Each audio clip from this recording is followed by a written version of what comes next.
schone geslacht is zo vaak reeds bezongen, romantisch en tragisch, in allerlei vorm.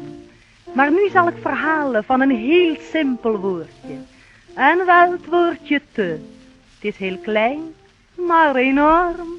Zo heb ik een zusje, dat eens 18 jaar was. Een schat van een meisje, waar menigeen naar dong. Maar steeds gaf ze toen heel bescheiden ten antwoord: meneer, heus, het spijt me, ik ben nog te jong. Ze dweepte met tennis, met zeilen en roeien. Per auto of motor vloog zij over straat. Ze hield slechts van sport, dat alleen kon haar boeien.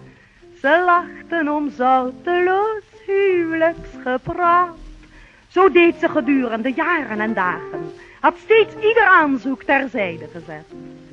Maar dra werd ze 30 en niemand kwam vragen. Want toen was mijn zusje toch veel te koket.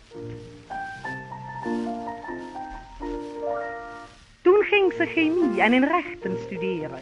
Zelfs anatomie, ja, wie had dat gedacht? Ook had ze veel aanleg voor analyseren. Daarin heeft ze het waarlijk ook heel ver gebracht. Ze schrijft over C-vitamine al boeken en wordt om haar wijsheid door ieder geëerd. Maar jammer, niet één kwam tot trouwen verzoeken. Want toen was mijn zusje toch veel te geleerd. Thans wil ik een raad aan de dames hier geven. Wees vlug bij de hand, want te laat is het gauw. Als iemand u vraagt, ga met hem door het leven.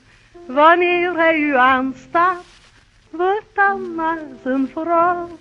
Want wat heeft mijn zus nu aan al dat studeren, al is ze met alle geleerdheid vertrouwd? Mijn zus is nu 50 en ik moet constateren, ze wachtte vergeefs, want nu is ze te oud.